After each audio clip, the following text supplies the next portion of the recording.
welcome you to the 2018-2019 Men's Basketball Division II East Region podcast on d2easthoops.org. Alongside the guru, Chris Granozio, I'm Tim McCaffrey. Let's get into our team-by-team preview. We'll take these teams one by one in the order that they finished last year, and we start in the NE10 Northeast Division with an NCAA tournament participant last year, St. A's. Yeah, Tim, the St. Anselm Hawks now have the longest tenured head coach in Keith Dixon in his 33rd season coming up. And he brings back quite a bit, including a terrific backcourt of Tim Gears, the player of the year in the NE10 as a junior, also Cody Ball. And up front, a couple of freshmen now becoming sophomores and got some very valuable experience last year in Chris Paul, Gustav Sur-Jessen. And the only loss they really suffered is Taylor Fortin, the point guard. And they're hoping that Danny Evans, a 6'4 Maine transfer from England, is going to fill that role for them this year. But this is a loaded, experienced team that's primed to win, and they could be the best backcourt in the region and could be the best team in the region.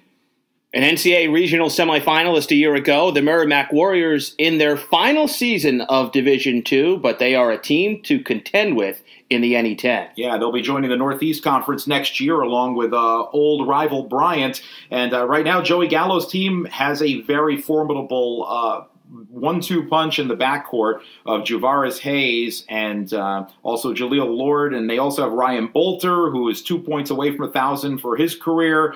Only one key loss, and that's Kyle Howes, a forward who wasn't one of their top scorers. So they bring back a lot. Idris Joyner, Troy McLaughlin, and a couple of newcomers that might be integral to the rotation. Freshman point guard Mikey Watkins and freshman forward Justin Connolly. This is a team that is very, very strong, and it all starts and ends with Javaris Hayes, who has scored over 1,000 points in his first 2 years and led the nation in steals per game, was second in assists per game last year, over 8 a game. 7 of the 8 top scorers return for the Bentley Falcons, who look to make a return to the NCAA tournament. Yeah, Ryan Richmond is the star on this team. He always has the ball in his hands in crunch time. He's an elite scorer, but will other guys step up is the question for them, because they've, up until they had a nice late surge last season, they've been a kind of a 500 club, and they're hoping that the glimmers that they saw at the end of last year with some help from Zach Gilpin, Chris Hudson, Jordan Mello-Klein, that they will take it to the next level and be a contender for the division crown. Speaking of teams that would like to return to previous glory, Chris Krause in his 6th season at Stonehill, 17-12 a year ago. They were a tale of 2 teams last year, looking for a little more consistency this season. Yeah, the prolific offense is there. I mean, they were 3rd in the country in three-point shooting percentage at 41.6, which is crazy. They have a lot of firepower from there. The question is really about toughness and defense. They gave up a lot of points, and they lose their point guard KJ Lee along with Joel Baroa, but they do bring back some great shooters in Dan Largy, Will Moreton, also Brandon Twitty and Owen Chose really had their moments last year. I think they can climb up the standings. They have to figure out who their point guard is going to be, and they have to be a little tougher. Southern New Hampshire, new head coach Jack Perry, likely a year or 2 away, but things on the rise for Southern New Hampshire. Yeah, Jack Perry, no stranger to the NE10. He played for the Bentley Falcons, also had a great run as the head coach in a very brief time with the LIU Blackbirds of Division I, had 20 wins in his last season before losing the job, but Southern New Hampshire will certainly take him on to run the show. It is Day Andrews' show really for Southern New Hampshire this year. He's the best returning player. Charlie Russo and Eamon Joyce give them a little bit of balance as well on the outside, but for the most part, it's going to be Day and hopes that somebody else can pretty much step up. One guy that might do that is Sean Montague, a 6'5 transfer from Lee College. And so, again, there's going to be a transition with a new coach and also trying to substitute for the departing Chris Walters and Dimitri Flores. Speaking of teams in transition, Franklin Pierce, the Ravens 14-12 a season ago, but it's a lot of newcomers this year. for David Chadbourne's team. They really don't have much coming back as far as experience. Really, when you look at it, two guards, Oladoyin Fadojitimi and Falou Sek, are the only returners that averaged more than 2.5 points a game last year. So really, it's a lot of question marks for this club. They lose a lot from the front court. Asante Sandiford, Jordan Lackey, a lot of rebounding there and toughness. And Mike McDevitt, of course, a great 1,000-point scorer, 3-point shooter, and a big body. He's gone. So lots of opportunities for inexperienced players to step up and claim some rotation spots. And they'll also have to really do a better job with turnovers. They were amongst the worst in the country last year, 17th most turnovers in all of Division II. The St. Michael's Purple Knights finished 7-19 last year, Chris. They have probably, to me, so much fun watching Levi Holmes III play basketball, but there's not much, or at least wasn't last year, not much supporting cast around him. Does that change in the 2018-2019 campaign? Well, they're hoping so. Holmes is an elite player, and boy, could he score. He led the region in scoring last year. He dominated games, could make three-pointers from just about anywhere, didn't matter who was guarding him. One of the guys that really started to emerge last year was Derek Cheatham, and I think he's going to be a nice counterpunch for Mr. Holmes. Also, they lose one. They have one key loss, and that's Colin Ritchie, who was a pretty good outside shooter. They'll have to get something out of their bigs, Ellie DeGrande, and also Thomas Heater, they're big bodies, and if they can emerge and give St. Michael's any kind of an inside game, this is a team that they could surprise and make some improvements. They definitely have to improve the defense, though. Watch out for the Assumption Greyhounds. The wheels kind of fell off the wagon last year, but one thing about their season a year ago, Chris, they were injured, but everybody, the core of this team, is back for this season. Yeah, they were an injury-plagued team for sure, especially in the front court. Damian Rance missed all of last season, and he's their rebounding guy and also a very good inside scorer. They did get some very surprising perimeter play from a freshman. Matthew Kelly made the all-rookie team last year. He was a real good spark plug for them. He is probably going to improve even more. They bring back quite a bit in Branislav Vujadinovic, Patrick Fleming, Damian Rance coming back from his redshirt year, Brian Bollard, a tough lefty. This is a team that I expect big improvement from if they can stay healthy. That's the key. And Kelly is a real exciting playmaker.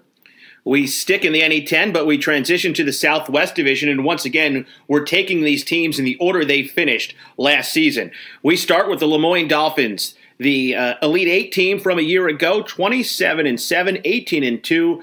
A dominant season for Pat Beeline's club, but you talk about a team with a lot of newcomers. Yeah, this is a team that had 8 seniors last year, and it was the most successful season in program history. Stifling defense that was 4th best in the country, but 8 seniors leaving, 79% of the scoring gone. Well, Patrick Beeline, the 2-time defending coach of the year, he has to restock this year. And tell you, if this team can come even close to what it did last year, he'll probably win a 3rd straight Coach of the Year award. The team is strong at point guard. Because Tyree Chambers, who is a D1 guy from Providence, who's been a supporting cast guy lately, he's taken over at the point guard position, but they will need quality depth to emerge. And some of those guys that will be looked upon will be Kobe Nwandu, a transfer from East Stroudsburg, another team that made the Elite Eight last year. He's a very big body, and he can shoot. Zay Jennings, a transfer from Caldwell. A couple of other transfers, including a big man, Suleiman Gaye, who's a rim protector. Those are going to be key guys, but it's hard to replace a Russell Sangster, the defensive player of the year, Taekwon Roland, a great player, Isaiah Eisendorf, Robert Jones III. The question is, will these guys gel, and if so, how soon? No Stan Spiro at Southern New Hampshire, and no more Brian Bury at St. Rose's. Mike Perno officially takes the reins for the Golden Knights. He led them to an NCAA regional semifinal last season and a 21-10 record. Yeah, he gets the job for good right now, and he definitely has some holes to fill because they lose Michael Ryan Boyd, Julian Lipinski, Jack Jones, a couple of Australians, and Jamal Greenwood. 3 starters are gone, but they do bring back a very talented point guard in Shane Harity, also Matt Cerruti, who really emerged last year on the front court, Adam Anderson, a very talented freshman last year, and Michael Wern, an Aussie. And they bring 6 new freshmen to the program, including a 6'4" lefty named Sekou Silla, who's supposed to be very, very good out of New York City. But again, this is a team that's got some challenges, very strong at a couple of key positions, but the quality depth will have to emerge. How old are we getting that Ted Hoteling is in his 9th season at New Haven? 17-10 year ago. They are perennially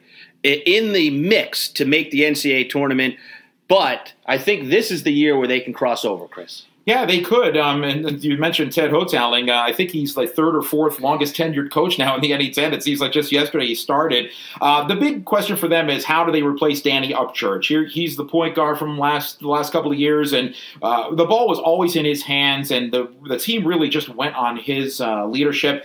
He's gone. Michael Burke is gone. Mihailo Vasic, a useful forward, is gone. But they do bring back some very talented front court players in Kesley Felazor, Roy Kane Jr. Derek Rowland might be asked to share some time at the point this year. He's a non-scholarship player who had a very, very good freshman year last year. Also, Najee Larcher and Elijah Bailey are back. But some newcomers will be asked to step up this year, including a freshman point guard named Quashawn Lane and Keon Dalrymple, who's a transfer from a community college.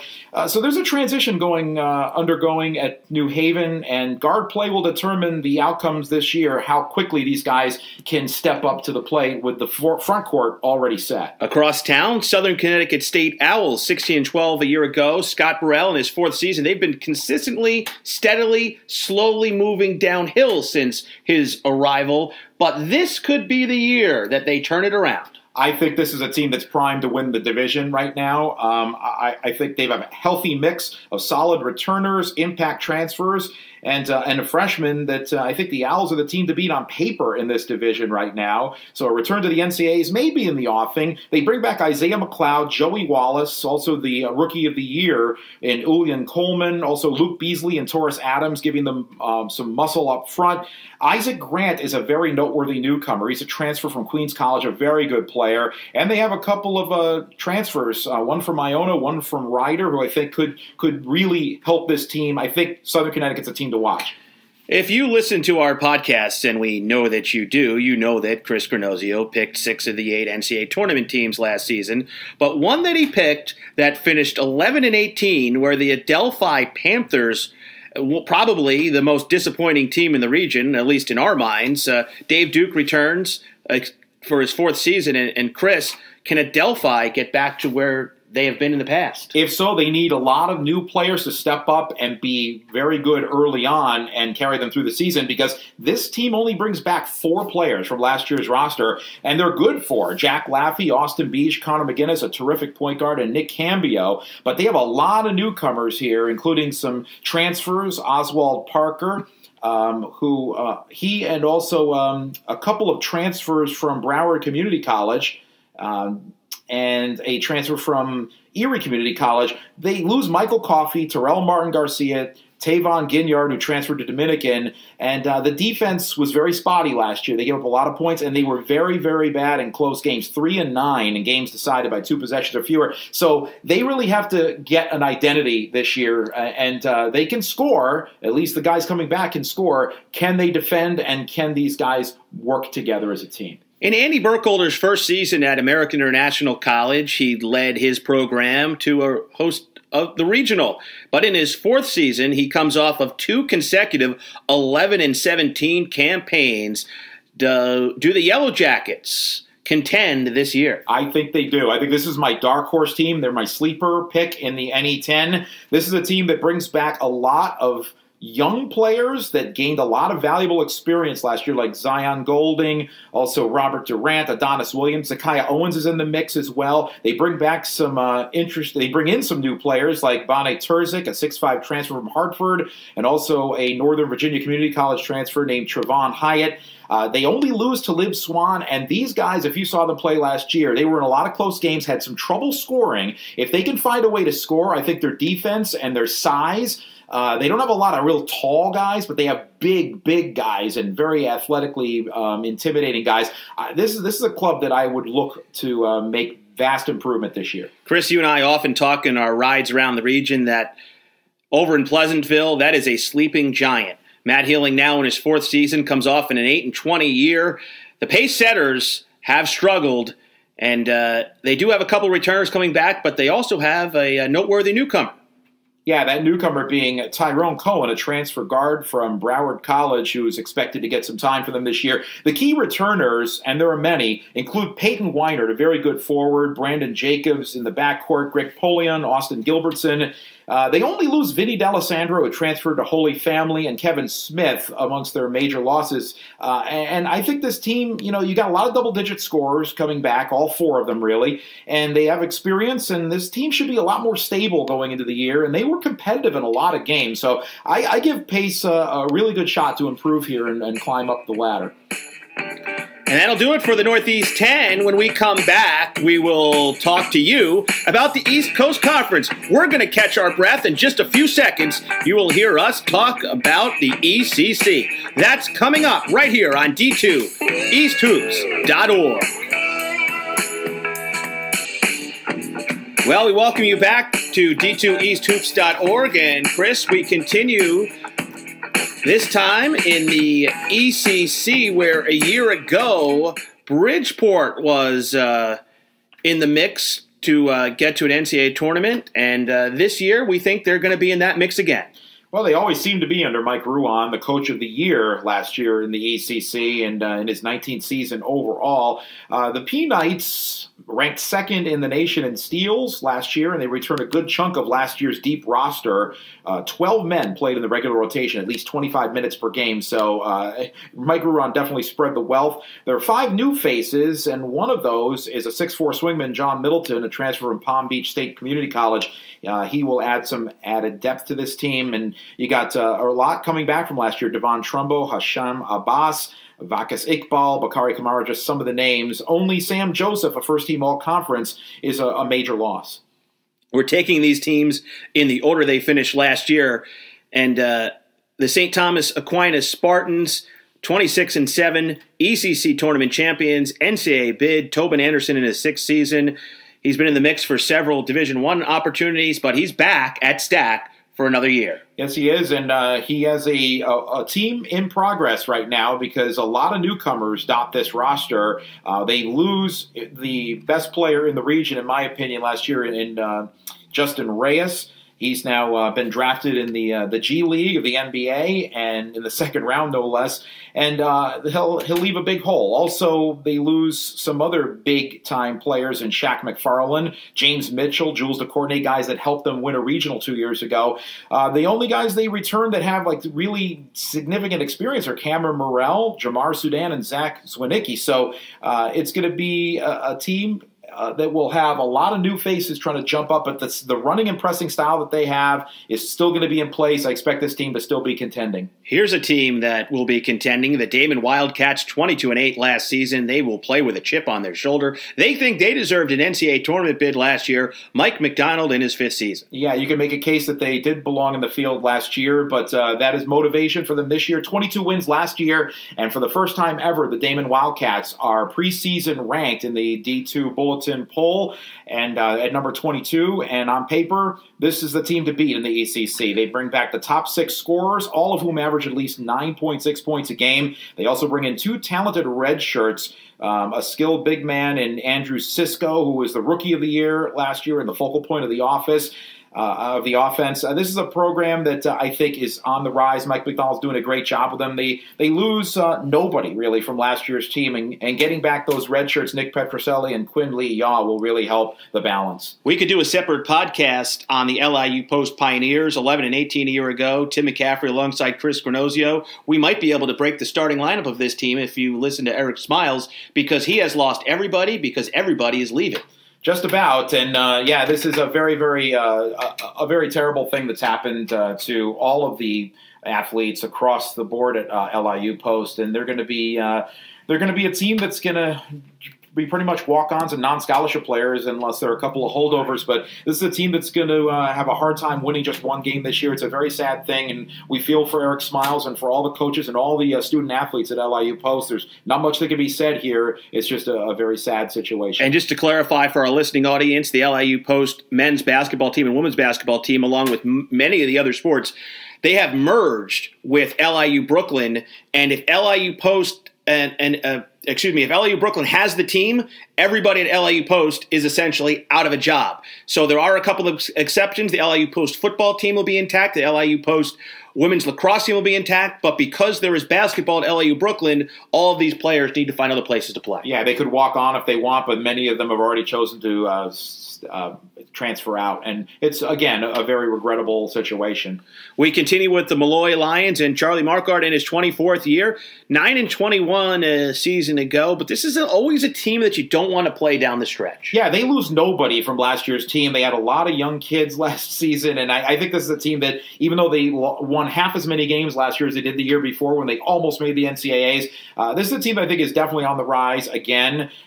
They bring back a very talented backcourt in Curtis Jenkins, a lefty slasher who could do anything off the ball. Also Nick Corbett, a very good overall playmaker. Josh Dennis, Mike and Stephen Torrey, and one strong freshman forward that stands out in Billy Muller. This is a team that I think could pay some dividends this season, and I think the Lions could be roaring by the time March comes. The Redhawks of Roberts Wesleyan at one point in time last year, Chris, were contending for an NCAA at-large bid, but they hit a wall last year, and they hit it hard to finish only 14-14 on the season.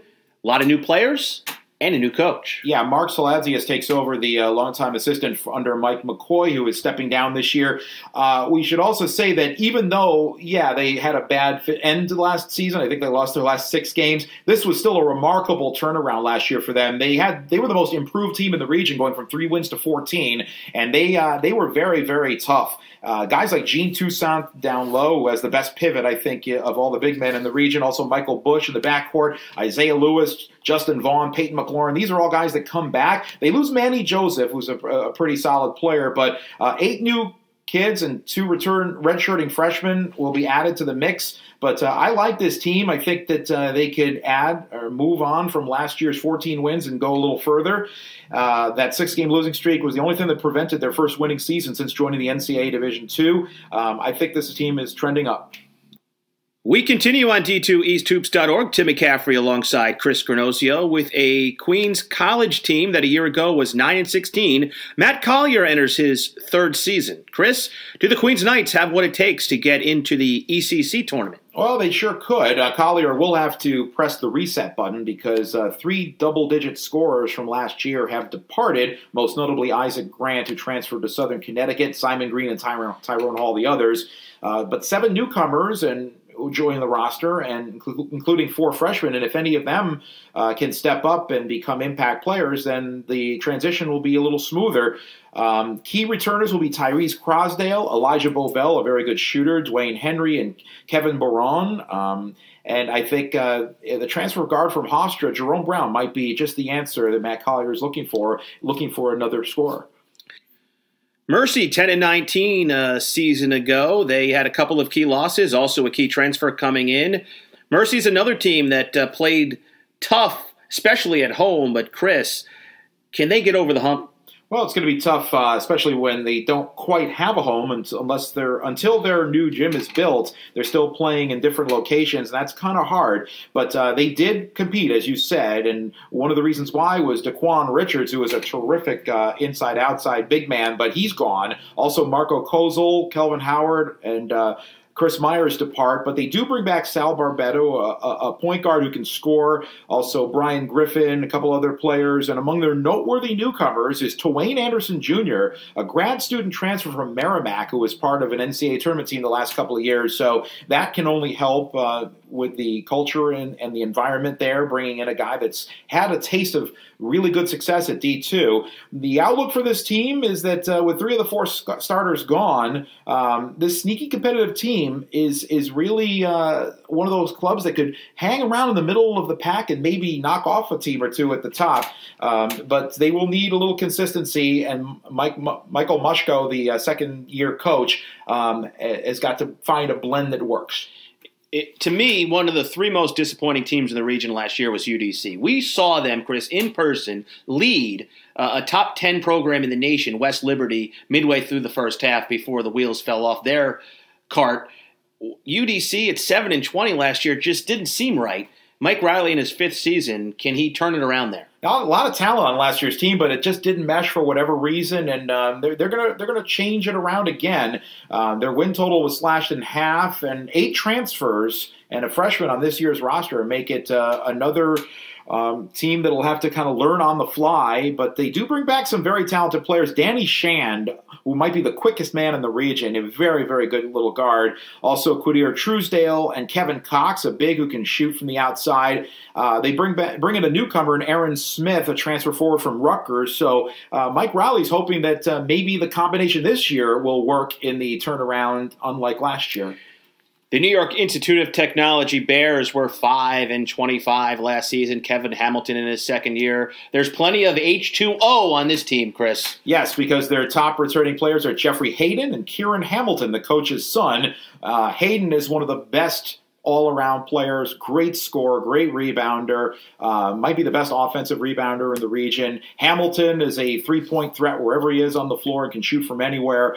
Those two guys will certainly lead the way. Also, they bring back some good players in Tyler Ankrum and Su Zhao's son, a very intriguing big man. They have some newcomers, including junior center Keonis Owens, who transferred from Coastal Bend. And they don't lose a whole lot. Dominic Joseph's probably their most notable loss. So Kevin Hamilton in his third season has some players to work with, but they do have to shore up the defense. This was one of the worst defensive teams in the country last year. Almost 89 points a game allowed. That ranked 297th out of 301 teams in Division II. And that'll do it for the ECC. We're going to inhale and exhale, and in a matter of seconds, we will bring you the CACC. That's when we return on D2EastHoops.org. We go to the Central Atlantic Collegiate Conference on D2EastHoops.org, and we'll start in the north, where the Bloomfield Bears have been the measuring stick in the CACC. Since divisional play began 11 seasons ago, they have won 8 of 11 crowns in the CACC North. Any reason to think that Bloomfield won't be on top when the season is over, Chris? They'll certainly be in the mix for sure. Right now, Gerald Holmes' team, and he starts his 17th year, it has a lot of good talent coming back in Safi Abdus-Sabur, Kavion Green, and Keith Washington, a shooter with unlimited range. They do lose Nick Davidson, and a very, very strong player up front. Marcus Fleming, Raquan Kelly, Nacho Diaz, but some noteworthy newcomers to point out. Isaiah Richardson, a transfer from FDU, and also Ron Washington should give them some depth. This is a mix of old and new, but again, a tough backcourt, and last year's strong showing making it to the Sweet 16 keeps the Bears in the mix for yet another division crown. A team in Dominican that charged up the ranks last season, 19-12. They had some great wins, also some mystifying losses. But you talk about a team that is loaded for this season.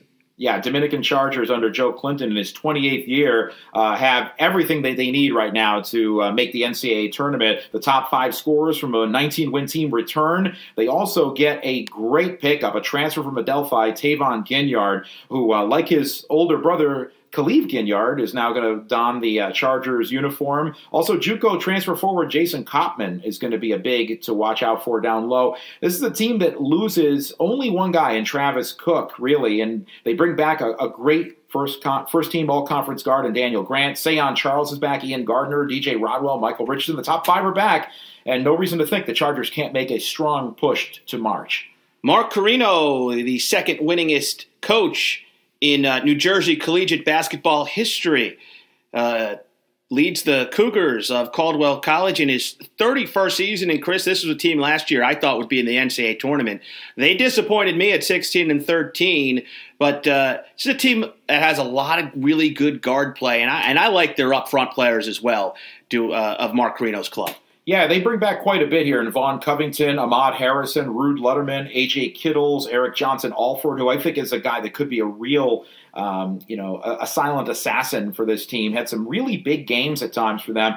Some newcomers in freshman combo guard Anthony Cooper, freshman wing Chandler Brooks. They lose Derek Dorn, their one senior, and Zay Jennings transferred to Lemoyne. But, other than that, there's a lot of gas left in this tank. And I think last year's disappointment in close games, just 3-10 in games decided by 5 points or fewer, could be reversed. If the bounces start falling the Cougars' way, this is a team to really to look for. The Felician Golden Falcons, 12-16 a season ago. They've been middling in the CACC North. Do they rise or fall come March of 2019? Well, guys have to step up because they lose their two best players, Terrell Spalding, who graduated early, and Jameer Stanford. They also lose Jamar Redmond. They do, however, bring back Rashawn Williams, who is a standout player. He led the region in rebounding at 10.9 rebounds per game and was the defensive player of the year. He also is a great shot blocker. And also they bring back Zamir Wright and a couple of other starters. Mansfield Warren Jr. is back. This is a team that, if guys can step up into some key roles and get better, who were reserves last year, and if some of the newcomers can add some depth, this team that could return to the playoffs. The Concordia Clippers were 10-18 last season, and Chris, can Concordia sneak up and get that fourth playoff position in the CACC North? Well, they think they can. They've got a lot of players back, including Stephen Milhaven, a senior forward, also Cedric McFadden, Brandon Fields, Mike DeMello. They've got a lot of experience. Also, freshman forward Devin Sims will be added to the mix. They lose Justin Gardner, Andrew Peacock, and Elijah Brown, but head coach John Cavalier, who in his first full season will be guiding the ship here, he looks at his team and says, we can make some things happen here. They did end the year with 4 straight wins, so they'll have the longest winning streak active heading into the season, and they're hoping they can build on that. The All Names Club belongs to the head coach of the Nyack Warriors. Valiant Jones returns to his alma mater for his first season. Second straight year they were 7-19. Does that return for the former Nyack player? Well, we'll see. Valiant Jones is obviously a new coach. That's a new entity. Jay Crafton moving on to the NBA 76ers as an assistant coach in the G League. So congrats to him. Also, we got to look at who they bring back. Sean Witherspoon, Carl Balthazar, who was tied for the region lead in shot blocking last year. Also, Curtis Thompson and Calvin Willis. So they have a nucleus coming back. They lose Imran Ritchie and DeAndre Osigwe, but they do have one key guy coming in named Joel Bailey, a 6'2 guard that got some D1 looks. This is a team, Nyack, that, if they can adapt to the new coach's style, that'll dictate some good fortune for them, I think. I, for one, was surprised when the Post Eagles finished 7-21 last year for a last-place finish in the CACC North. Do they hold up the rest of the league again, or do they move up in the CACC? Who knows? They got a whole new cast. I mean, a lot of players that they brought in last year are not coming back this year, like Derek Boyd, a very good guard, Justin Eiten, Daniel Cabasa, Jalen Washington. They depart along with Tyler DeRozier, one of the best shooters in the league. Also, Joseph Lockwood is gone. Really, everybody on the team is new except Savion Boissard and Tamas Okros amongst the players that got significant minutes. So over 62 points a game are lost, but the last place finish definitely proves that a change was necessary. They had to get some new guys in there, and opportunities abound for a cast of some hungry newcomers. Let's go south to the Central Atlantic Collegiate Conference South Division, where Goldie Beacom, the Lightning, 20-10 a year ago. This is a team, Chris, that is poised to make the NCAA tournament. Yeah, I think they've been knocking on the door a few times over the last 10 years, first under Chuck Hammond and now under TJ Detmar in his second season. They were a surprise division winner at this time last year. This was supposed to be the year that they were targeting to really compete in the region, and I think there's no reason to think that they can't. They bring back the player of the year, senior captain Corey Tate, who's as good a guard as any in this region. Also, Marcellus Livingston, Mahir Johnson, Troy Stansel. They have a couple of real big newcomers newcomers, including 6'10 center Rasheed Merlin, who is a transfer. Dante Thompson, their starting center last year, is the only guy that they lose. I think this team is loaded with talent, depth, versatility, experience, and 8 of the 9 scorers from last year, the top scorers, come back. So I think this is a team to beat in the South on paper. Just when you thought the Jefferson Rams had run out of steam under Coach Herb Magee a season ago, they won the CACC Conference Championship and made it to another NCAA tournament. Herb Magee, in his 52nd season as the head coach of the Rams, 1,074 wins, 431 losses for a 716 winning percentage. The Rams are in the mix seemingly every year, Chris. And they'll be in the mix this year as the Hall of Fame coach has quite a bit of talent on the team, including Kylan Guerra, the point guard, Prince Hickson, and Josh Brandonese, who all return, and some newcomers. Devon Mallory had to redshirt last year. He's a transfer from Delaware State, and they were expecting him to start last year. He'll get a nod this year in the starting 5, as well as freshman DeAndre Bourne, who they're very high on. They lose Kazon Randolph and Eugene Socknuck and Eric Long, but this is a team that is certainly not going to take too much of a step back. Despite some massive injuries the past 3 years, Herb Magee continues to find ways to win, and I think he could lead this team to another NCAA tournament if things break right for him. And he's 26 wins shy now of Coach K for most in NCAA history. The Wilmington Wildcats, 16-13 last year. Dan Burke in his 5th season. It was a breakthrough year for Wilmington. Does that trend continue? Well, it could. I mean, they've got some pieces. Paul Medlin is back. Jermaine Head, the Rookie of the Year, is back, and he had a tremendous season, averaged over 18 points a game. Masner Beauplan, Danny Walsh are back. Plus, they get Omari Dill Pettiford, a redshirted player last year who was injured, who got some serious minutes 2 years ago. That's a good bonus. Also, Tyler Norwood, a freshman point guard, will get a chance to run the show.